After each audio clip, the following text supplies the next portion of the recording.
Hello students, আজকে অষ্টম শ্রেণীর বিজ্ঞান ক্লাসে আমি তোমাদের তৃতীয় অধ্যায় কৃত্রিম তন্তু ও প্লাস্টিক এই চ্যাপ্টারটার যে বাকি অংশ রয়ে গেছে সেটা করব।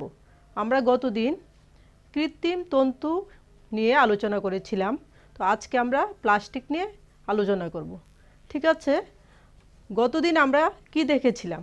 কৃত্রিম যে তন্তু সেটার নানা ব্যবহার, ঠিক তো, নানা ব্যবহার, তাদের যে গুণাবলী, তাদের কি কি সুবিধা, সেগুলো আমরা দেখেছিলাম।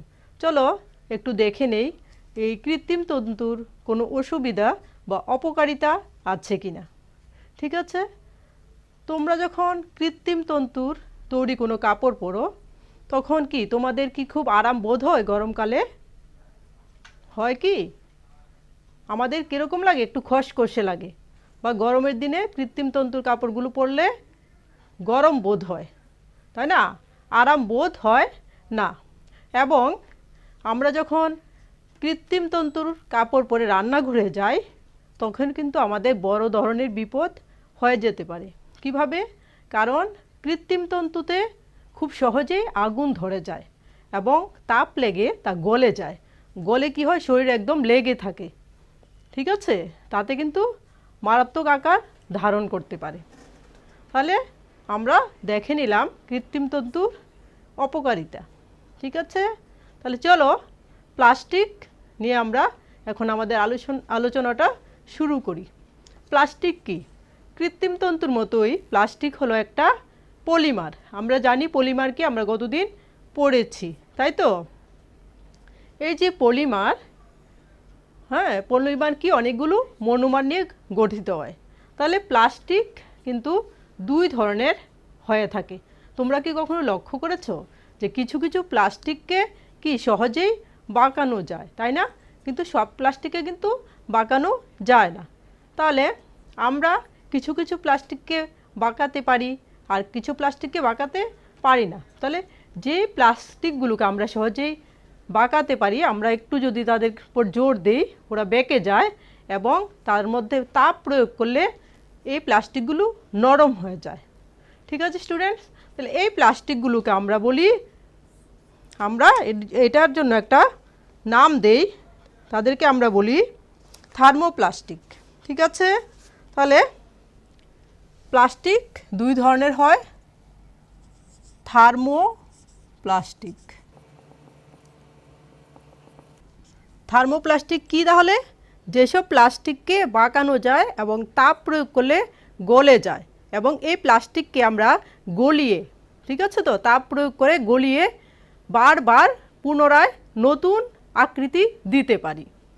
তাহলে থার্মোপ্লাস্টিকের উদাহরণ হলো পলিথিন। পলিথিন নাম আমরা সবাই শুনেছি, তাই তো? এটা একটা এক ধরনের প্লাস্টিক। তারপর আছে পিভিসি, পলিভিনাইল ক্লোরাইড। এগুলো হলো থার্মোপ্লাস্টিকের উদাহরণ। আরেক ধরনের প্লাস্টিক আছে যেগুলোকে আমরা যদি তাপ প্রয়োগ করি এগুলোকে আমরা গলাতে পারি না, ঠিক তো?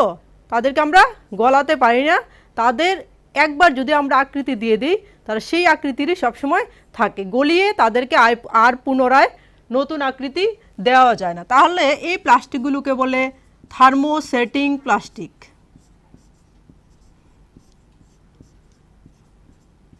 Thermosetting plastic. থার্মোসেটিং প্লাস্টিকের উদাহরণ আমি দিচ্ছি, ব্যাকেলাইট,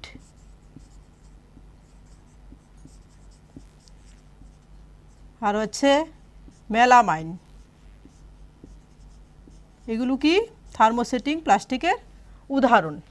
তাহলে এই যে পলিথিন, পলি মানে কি? পলিমার থেকে এসছে।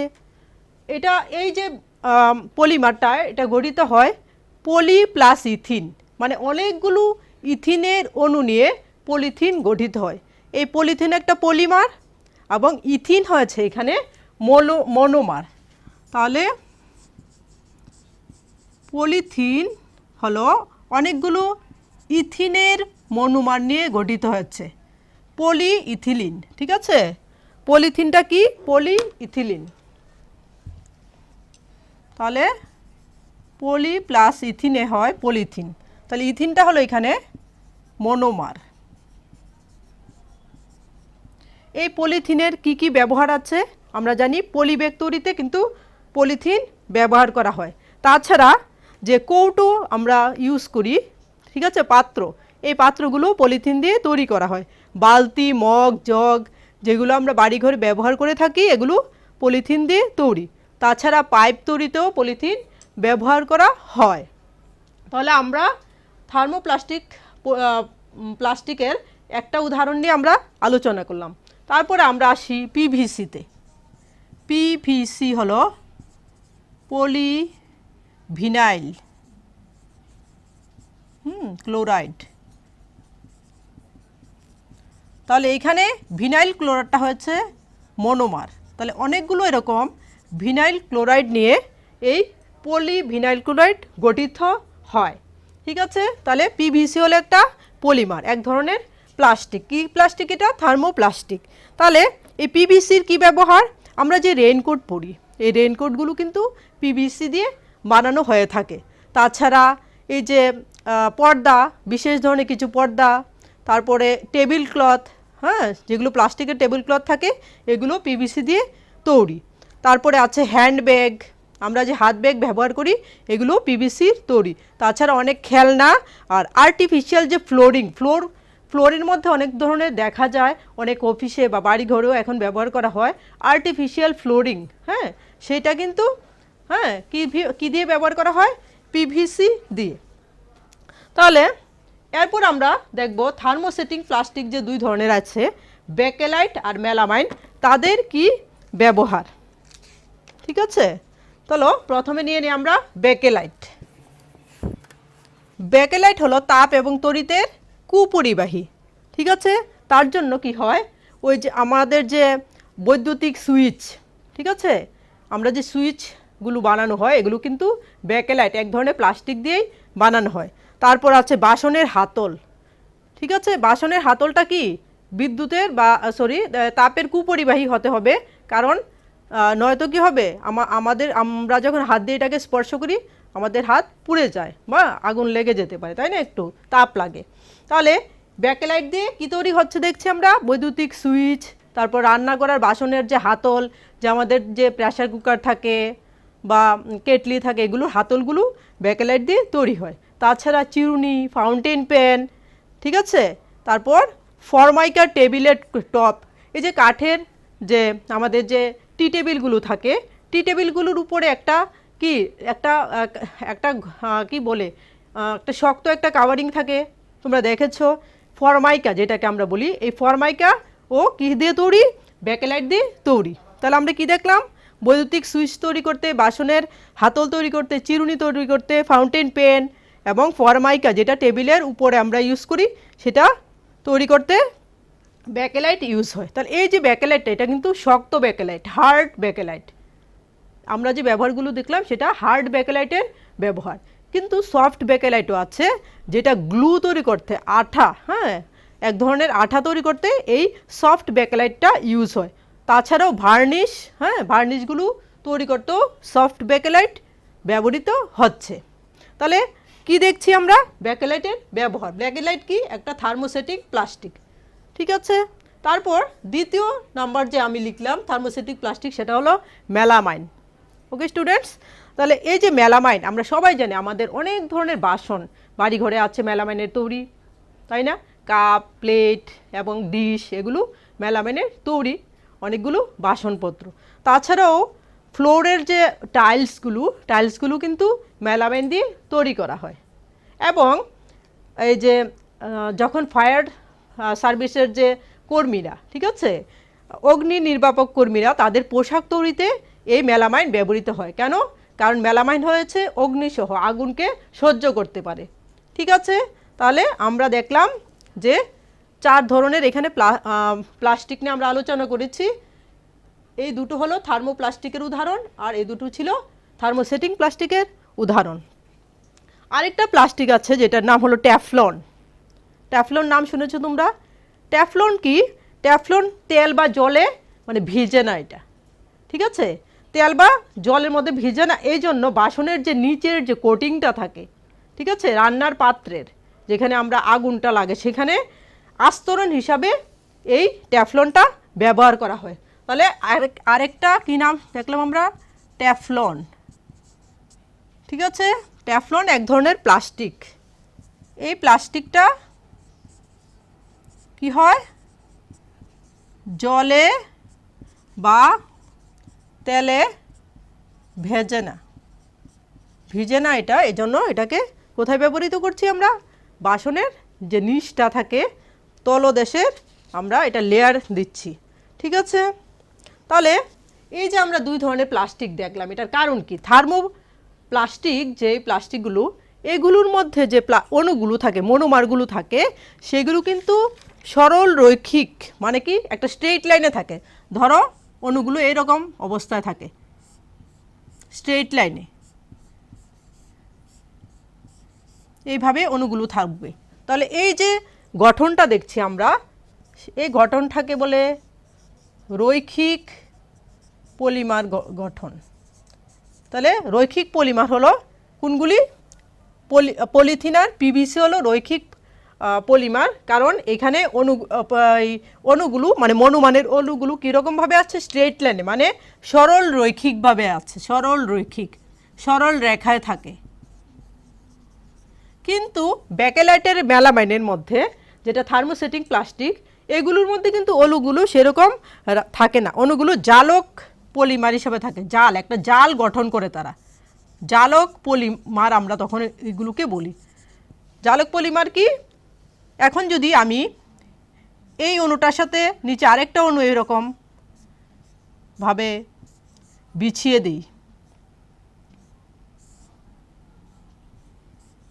তাহলে এগুলো কি আড়াআড়িভাবে একটার সাথে আরেকটা যুক্ত। তাহলে আড়াআড়িভাবে যদি যুক্ত থাকে পলিমারগুলো, তাহলে এগুলোকে বলে জালক পলিমার। আড়াআড়িভাবে যুক্ত থাকে, ঠিক আছে, মানে একটা জালের মতো গঠন সৃষ্টি করছে এখানে। ঠিক আছে স্টুডেন্টস, তাহলে তারপর আমরা দেখি প্লাস্টিকের ধর্মগুলি কি কি।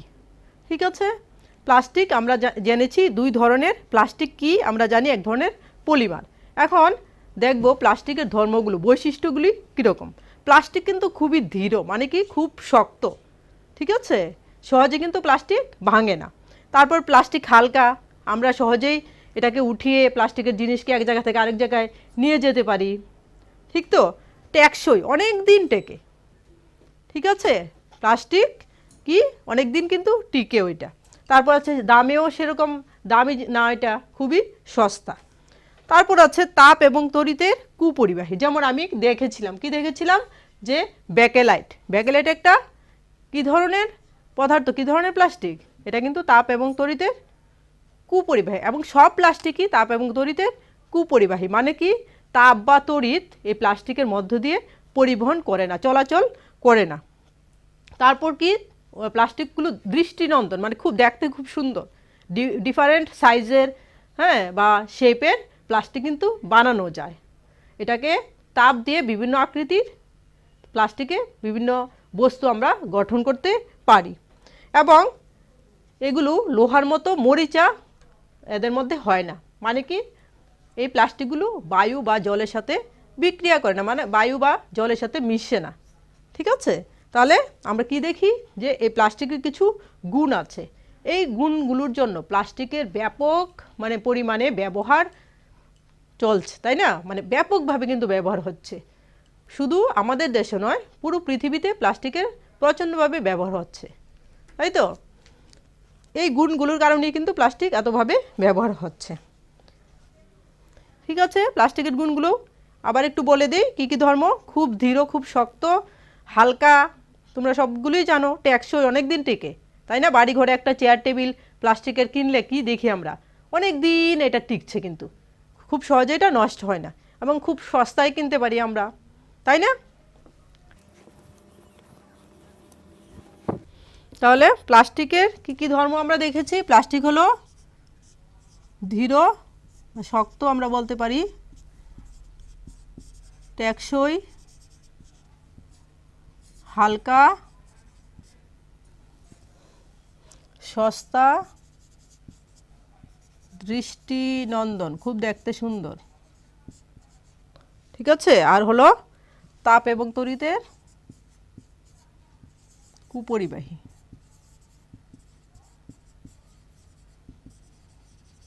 এবং আমরা বলতে পারি আরেকটা আছে বায়ু বা জলে মেশে না, এগুলো মরিচা তৈরি করে না। ঠিক আছে, তাহলে চলো এরপর আমরা প্লাস্টিকের ব্যবহারগুলো দেখব। আমরা কিছু ব্যবহার অলরেডি দেখেছিলাম, আমরা আরও ব্যবহার দেখব। আমরা কি দেখি, বাড়িঘরের যে আসবাবপত্র থাকে, কি আসবাবপত্র মানে চেয়ার, টেবিল, বা তুমি যদি একটা টিভির পার্টস নাও সেটা কিন্তু প্লাস্টিকের কিছু অংশ থাকে। রেফ্রিজারেটর, হ্যাঁ, এসি, মানে সব জিনিসের মধ্যে যে যে আসবাবপত্র আছে সব কিছুর মধ্যে কিন্তু কি প্লাস্টিকের কোনো না কোনো অংশ আছে। তারপর যদি আমরা যে যানবাহনের অংশ, ঠিক আছে, গাড়ির যে বিভিন্ন পার্টসগুলো আছে এগুলো কিন্তু প্লাস্টিক দিয়ে তৈরি। এবং আকাশযান যেগুলো বিমান, ওইগুলোরও অনেক অংশ প্লাস্টিক দিয়ে তৈরি করা হয়। শুধুমাত্র আকাশযান নয়, মহাকাশযান যেগুলো আছে, রকেট, এইগুলো তৈরি করতেও কিন্তু প্লাস্টিক ব্যবহৃত হচ্ছে। বাড়িঘরে যে সাজ সরঞ্জাম সামগ্রী আছে, সাজানোর জিনিস, এগুলোতেও প্লাস্টিককে দিয়েই তৈরি। গৃহস্থালির জিনিসপত্র যেমন বালতি, মগ, এগুলো আমি যে বলেছি, ঠিক আছে, হ্যাঁ, সেই জিনিসপত্র, জলের বোতল, তাই না? শিল্প কারখানায়ও এখন প্লাস্টিক ব্যাপকভাবে ব্যবহৃত হচ্ছে। এবং আমরা একটু আগে দেখেছিলাম প্লাস্টিক হলো তাপ এবং তড়িতের কুপরিবাহী। এই জন্য আমরা কি দেখেছি, বৈদ্যুতিক সুইচ তৈরিতে কি হচ্ছে, প্লাস্টিক ব্যবহৃত হচ্ছে। তাছাড়া যে বৈদ্যুতিক তারের যে কভারিংগুলো থাকে, আবরক, ঠিক আছে, এই কভারিংগুলো কিন্তু প্লাস্টিকের তৈরি। কেন এই কভারিংগুলো প্লাস্টিক দিয়ে তৈরি করা হয়? কারণ এই তারগুলোর আমাদের সংস্পর্শে আসে, তারের বাইরের সাইডটাই তো আমাদের হাতের অনেক সময় লেগে যেতে পারে। তাহলে এগুলো কি তড়িতের কুপরিবাহী হওয়ায় আমাদের কি শক লাগবে না, তাই না? তার জন্য এই বৈদ্যুতিক তারের যে আবরকগুলো প্লাস্টিক দিয়ে তৈরি। আর ভিতরের যে জিনিসটা, তারটা, সেটা হলো ধাতু দিয়ে তৈরি, কারণ ধাতু হলো তড়িতের সুপরিবাহী। ঠিক আছে, তাহলে আমরা বিভিন্ন ব্যবহার দেখছি আসবাবপত্র তৈরিতে, গৃহস্থলীয় যে জিনিসপত্র তৈরিতে, ঠিক আছে, যানবাহনেও, শিল্প কারখানায়, ঠিক আছে, এবং বৈদ্যুতিক মানে জিনিসপত্র তৈরিতেও দেখা যাচ্ছে যে কি ব্যাপকভাবে প্লাস্টিক ব্যবহৃত হচ্ছে। তারপরে আমরা একটু আগে দেখেছিলাম যে বিভিন্ন ধরনের জিনিস, হ্যাঁ, তাপ এবং তড়িতের কুপরিবাহী হওয়ার কারণে রান্নাঘরের বিভিন্ন হাতল, এগুলো কিন্তু প্লাস্টিক দিয়ে তৈরি হচ্ছে। এবং চিকিৎসা ক্ষেত্রেও কিন্তু প্লাস্টিকের ব্যাপক ব্যবহার আছে। মানে ট্যাবলেট, যে তোমরা ট্যাবলেট খাও তো শরীর খারাপ হলে, ওই ট্যাবলেটের যে কাভারিংটা থাকে, ঠিক আছে, তোমরা দেখেছো, এটা প্লাস্টিক দিয়ে কিন্তু তৈরি। এই যে নরম কাভারিংটা থাকে, হ্যাঁ, এটা মোড়কটা, ট্যাবলেটের মোড়ক। তারপর সেলাই করে, যখন আমাদের কখনো হাত কেটে গেছে, এরকম হয় না, তখন যে সেলাই দেওয়া হয়, এই সেলাইটা প্লাস্টিকের সুতো, এটা একটা। ঠিক আছে স্টুডেন্টস, তারপরে আছে ইনজেকশনের যে সিরিঞ্জটা থাকে, ওইটাও কিন্তু প্লাস্টিক দিয়ে তৈরি করা হয়। তাহলে চিকিৎসা ক্ষেত্রে আমরা কি দেখছি, প্লাস্টিকের ব্যাপক ব্যবহার আছে। কিন্তু এই যে এই প্লাস্টিক কিন্তু একটা অপচনশীল পদার্থ। তোমরা জানো অপচনশীল আর পচনশীল বস্তু বা পদার্থ কাকে বলে? চলো তাহলে একটু দেখে নিই। তাহলে আমরা দেখি কিছু জিনিস আছে যেটা পরিবেশে তার প্রাকৃতিক নিয়ম অনুযায়ী পচে যায়। যেমন তোমার যে ধরো রান্না করার পরে যে আমাদের রান্না করার খোসা, ফলের খোসা, সবজির খোসা, এগুলো বাইরে আমরা ফেলে দিই কোনো একটা জায়গায়, সেটা কি কিছুদিন পরে আমরা দেখি না এটা পচে গেছে, তাই তো? কিন্তু প্লাস্টিক কিন্তু অপচনশীল একটা পদার্থ। প্লাস্টিককে তুমি যদি মাটিতে রেখে দাও, এটা কিন্তু স্বাভাবিক নিয়মে পচবে না। তাহলে কি হচ্ছে? তাহলে এটা মৃত্তিকা দূষণ ঘটাবে। এবং এটাকে যদি আমরা কি করি, পুড়িয়ে দেই, ঠিক আছে, অনেক সময় আবর্জনার সাথে এটাকে আমরা পুড়িয়ে দিই, তখন কিন্তু এটা থেকে বিষাক্ত গ্যাস বের হয়, সেটাও আমাদের বায়ু দূষণ ঘটায়। বুঝতে পারছো তো? তাহলে আমাদের পরিবেশের জন্য প্লাস্টিক ঠিক না, ইউজ করছি আমরা, ব্যাপকভাবে ব্যবহার করছি, কিন্তু আমাদের পরিবেশকে কিন্তু নষ্ট করে প্লাস্টিক। ওকে স্টুডেন্টস, তাহলে আমরা দেখি যে পচনশীল আর অপচনশীল বস্তু কি, কিছু উদাহরণ দেখে নিই আমরা।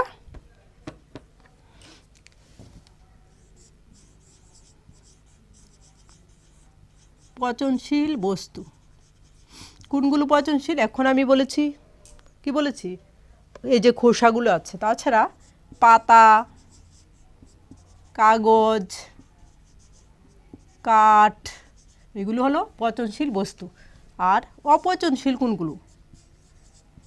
তোমরা দেখো অনেক সময় মাটিতে যে পচে না কিছু কিছু পদার্থ এমনিতেই রয়ে যায়, সেগুলোর মধ্যে প্লাস্টিক কিন্তু একটা। ঠিক আছে, প্লাস্টিক একটা।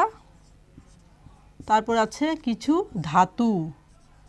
হ্যাঁ, কোন ধাতুগুলো? ধরো টিন, অ্যালুমিনিয়াম, এগুলোর কিন্তু অংশ আমরা দেখি মাটিতে মিশে না, এগুলো এমনিতেই পড়ে থাকে। তাহলে এগুলো হচ্ছে অপচনশীল বস্তু। ঠিক আছে, তাহলে আমরা কি দেখছি? আমাদের কিন্তু প্লাস্টিক ব্যবহার করছি ঠিক আছে, কিন্তু প্লাস্টিককে এখানে ওইখানে ফেলে রাখা উচিত নয়। তাহলে আমাদের কিছু সতর্কতা মানতে হবে প্লাস্টিক ব্যবহার করার পরে। কি কি? মানে যাতে আমাদের লক্ষ্য রাখতে হবে আমাদের পরিবেশ যাতে দূষিত না হয়। সেই জন্য আমরা কি করতে পারি? আমরা যে বাজার থেকে জিনিস কিনছি যখন, তখন কি হয়, এই যে খাবার বা অন্য যাই কিছু তোমরা কিনে আনো, সেটা প্লাস্টিকের ব্যাগে করে বা প্লাস্টিকের মোড়োতে মোড়া থাকে, তাই না? তাহলে সেইগুলো বাড়িতে মানে রোজ রোজ আমরা কিন্তু বাজার করছি, হ্যাঁ, বাজার থেকে অনেকগুলো প্লাস্টিক জমে যাচ্ছে ঘরের মধ্যে, এগুলোর আর কোনো ব্যবহার নেই। তখন আমরা কি করছি? এদিকে ওদিকে এগুলোকে ফেলে দিচ্ছি। তাহলে এগুলো আবর্জনা হিসাবে পড়ে থাকছে ওইখানে এখানে। তাহলে মাটিতে গিয়ে এগুলো কি করছে? মাটিতে গিয়ে ওরা পচছে না, পচনশীল নয়, তার জন্য মৃত্তিকা দূষণ হয়। তাহলে আমাদের কি করতে হবে? আমরা যখন এই জিনিসগুলো ব্যবহার করব, এগুলোকে বাড়িতে কোনো একটা জায়গাতে কোনো একটা পাত্রে জমিয়ে রাখবো। ঠিক আছে, তাহলে প্লাস্টিকের ব্যাগ বা প্লাস্টিকের মোড়কগুলো এখানে এখানে না ফেলে আমরা একটা জায়গায় জমিয়ে রেখে দেব। ঠিক আছে, এরপর হলো আমরা যত কম প্লাস্টিক ব্যবহার করতে পারি আমাদের তা উচিত, মানে সেদিকে লক্ষ্য রাখা। তাহলে কি করবে তুমি? প্লাস্টিকের ওই দোকানদার যে তোমাকে প্লাস্টিকের মোড়ক দিয়ে দেবে, প্লাস্টিকের ব্যাগ দিয়ে দেবে ছোট ছোট, তার পরিবর্তে তুমি যদি নিজে তোমার ব্যাগটা বাড়িতে যে কাপড়ের ব্যাগ আছে, চটের ব্যাগ আছে, ওইগুলো নিয়ে যাও, তাহলে কি হচ্ছে? তো তোমাকে প্লাস্টিকের ব্যাগ নিয়ে আসতে হচ্ছে না। ঠিক তো? তাহলে আমাদের, এবং তুমি কি করবে? তোমার বন্ধুদেরকে, বাড়িতে যারা আছে তাদেরকে, যখন বাবা বাজারে যাচ্ছে, মা বাজারে যাচ্ছে, দাদু বাজারে যাচ্ছে, প্লাস্টিকের পরিবর্তে, প্লাস্টিক ব্যাগের পরিবর্তে যাতে সঙ্গে করে নিয়ে যায়। হ্যাঁ, বাড়িতে যে ব্যাগটা আছে, চটের ব্যাগটা, ঠিক আছে স্টুডেন্টস, বা কাপড়ের ব্যাগ, সেদিকে লক্ষ্য রাখবে। ঠিক আছে, তোমাদের কিন্তু তোমাদের আগে অগ্রসর হয়ে সেদিকটা লক্ষ্য রাখতে হবে। তারপর তোমরা কি করো? ম্যাক্সিমাম ক্ষেত্রে জলের বোতল, বা আমরা কি করছি, জলের বোতল ব্যবহার করছি প্লাস্টিকের, টিফিন বক্স প্লাস্টিকের। তাহলে আমাদের প্লাস্টিকের টিফিন বক্স ব্যবহারের পরিবর্তে আমি যদি স্টিলের টিফিন বক্স ব্যবহার করি, স্টিলের বোতলে জল খাই আমরা, তাহলে কি হবে? প্লাস্টিকের ব্যবহার কমে যাবে, তাই তো? তাহলে তুমিও তোমার থেকে দেখে তোমার বন্ধুটাও তখন কি স্টিলের বক্স কিনে আনবে। ঠিক আছে, তাহলে আমাদের দেখতে হবে যে আমরা যাতে প্লাস্টিকের ব্যবহার কমাতে পারি, সেদিকে আমরা লক্ষ্য রাখবো এবং আমরা সেইভাবে এগিয়ে যাব। তাহলে আমাদের কি করতে হবে? ডাস্টবিন যে আমাদের থাকে বাড়ি ঘরে, এটা দুই ধরনের ডাস্টবিন যাতে থাকে, একটা হলো পচনশীল পদার্থ রাখার, আর একটা হলো অপচনশীল পদার্থ রাখার। তাহলে সেইভাবে আমরা ওই পদার্থগুলোর অপসারণ করতে পারি। ঠিক আছে, তাহলে আলাদা আলাদা ডাস্টবিনে পচনশীল পদার্থ একদিকে, অপচনশীল পদার্থ আরেকদিকে রাখবো। তারপর হয়েছে আমাদের, আমরা প্লাস্টিকে কি পুনঃব্যবহার করা যায় আমরা জানি। ঠিক আছে, তো আমরা কি দেখেছি যে প্লাস্টিক যে বর্জ্য আছে সেটা আমরা ওয়েস্ট ম্যাটেরিয়ালস, সেগুলো পুনরাবর্তন করা যায়, রিসাইক্লিং। আমরা কি দেখেছিলাম যে প্লাস্টিককে গলিয়ে এটা থেকে আবার নতুন পাত্র তৈরি করা যায়। তাহলে অনেক সময় কি হকাররা আসে প্লাস্টিকের জিনিস নেওয়ার জন্য, তাদের কাছে প্লাস্টিকের যে ওয়েস্ট ম্যাটেরিয়াল, যে ভাঙ্গাচোরা যা আমাদের বাড়িতে জমি রেখেছি সেটা যদি দিয়ে দেয়, ওরা গিয়ে কারখানায় নিয়ে দিয়ে দেবে, কারখানায় গিয়ে ওই সবগুলো প্লাস্টিককে গলিয়ে একটা নতুন জিনিস তৈরি করতে পারবে, সেটা আমরা আবার ব্যবহার করতে পারি, তাই না? তাহলে এখানে দেখা যাচ্ছে 4R নীতি বলে একটা জিনিস আছে। 4R কি? চলো দেখে নিই। 4টা আর, ঠিক আছে, তাহলে আমি 4টা আর লিখছি। এই 4টা আর এর মধ্যে এটা হলো রিডিউস। রিডিউস মানে কি? কমানো। তারপর হচ্ছে রিসাইকেল, আবার সাইকেল করা, ঘুরে আসা। ঠিক আছে, যে জিনিসটা নষ্ট হয়ে গেছে প্লাস্টিকের ওইটাকে আবার গলিয়ে নতুন কিছু তৈরি করা। তাহলে রিসাইকেলকে আমরা কি করতে পারি, পুনরাবর্তন, তাই না, পুনরাবর্তন। ঠিক আছে, পুনরাবর্তন। তারপর হচ্ছে রিইউজ, আবার ব্যবহার করা, পুনর্ব্যবহার, পুনর্ব্যবহার।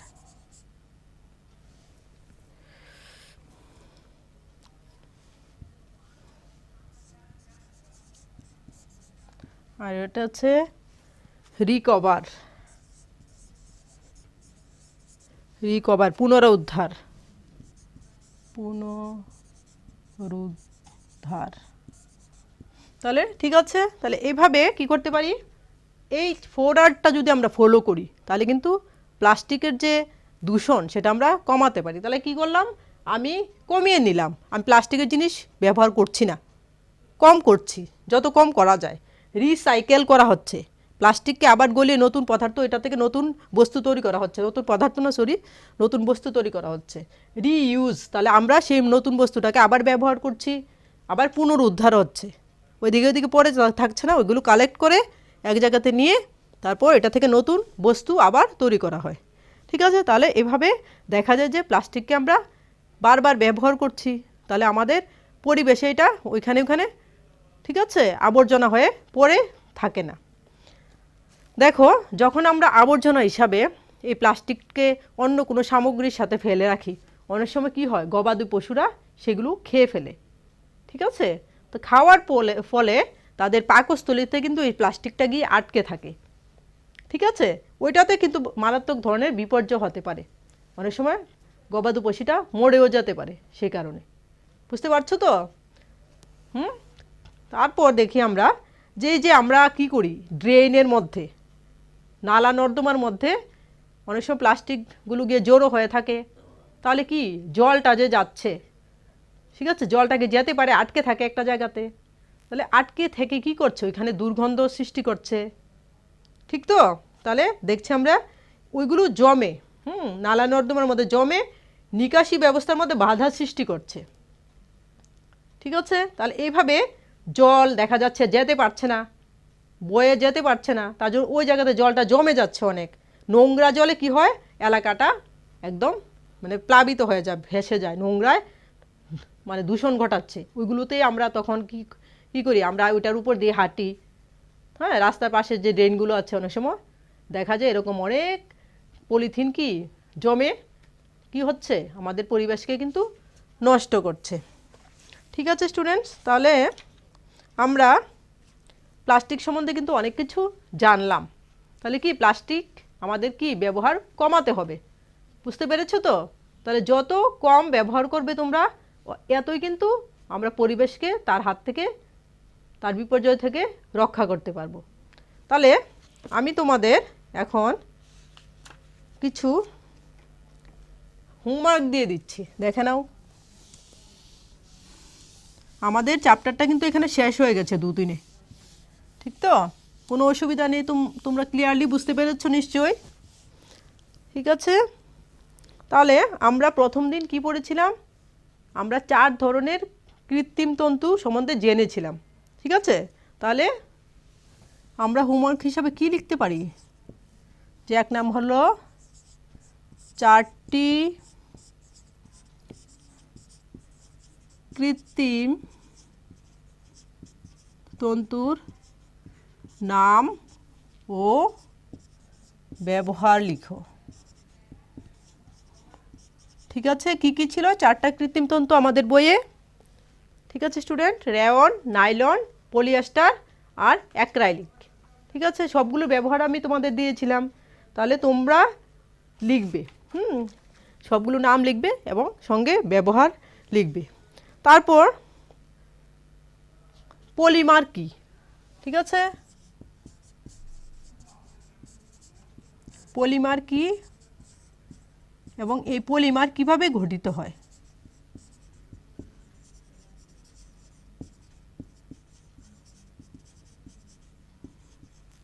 সেটাও তোমরা জেনে গেছো।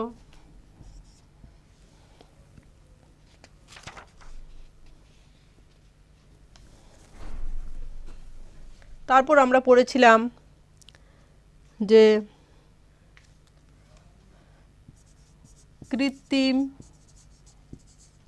তন্তুর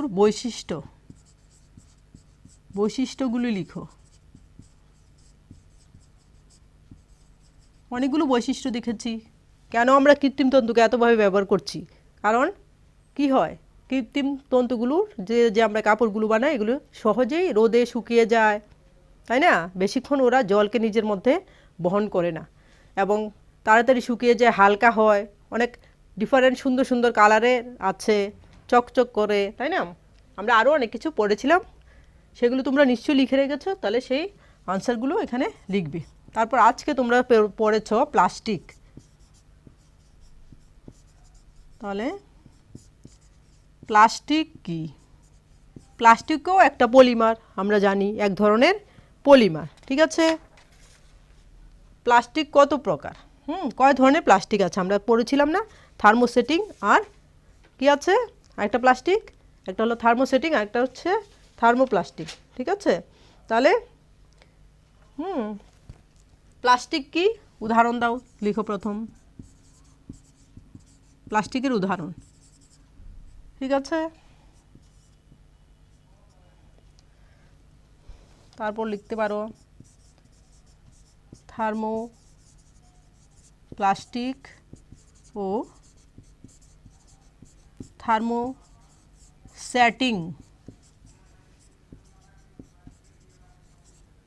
প্লাস্টিক বলতে কি বোঝো?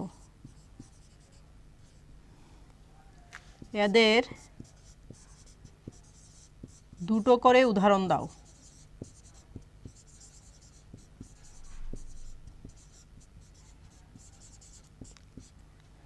ঠিক আছে, এখানে আমি তোমাদের 5টা প্রশ্ন কিন্তু দিয়ে দিয়েছি। এই 5টা প্রশ্নের উত্তর তোমাদের লিখতে হবে, লিখে তোমরা এগুলো শিখে নেবে, ঠিক আছে? তাছাড়া এই চ্যাপ্টার থেকে অনেক ছোট ছোট 1 মার্কেরও কোয়েশ্চেন আসতে পারে। আমি 1-2টা বলে দিচ্ছি। যেমন পলিথিনের মধ্যে মনোমারটির নাম কি? কি বলেছিলাম? ইথিন, ঠিক আছে? পলি অ্যাস্টারের মধ্যে মনোমারকে অ্যাস্টার। রেয়নকে কি বলা হয়? কৃত্রিম রেশম বলা হয়। কেন বলা হয়? এগুলো তোমরা সবগুলো জানো, এগুলো সব 1 মার্কের প্রশ্ন। ট্যাফলন কি? ট্যাফলন এক ধরনের প্লাস্টিক, ঠিক আছে স্টুডেন্টস? এ ধরনের অনেক অনেক ছোট ছোট প্রশ্ন তোমরা পেয়ে যাবে। তাহলে আজকে এই পর্যন্তই, আমাদের আজকে এই চ্যাপ্টারটা এখানেই শেষ হলো।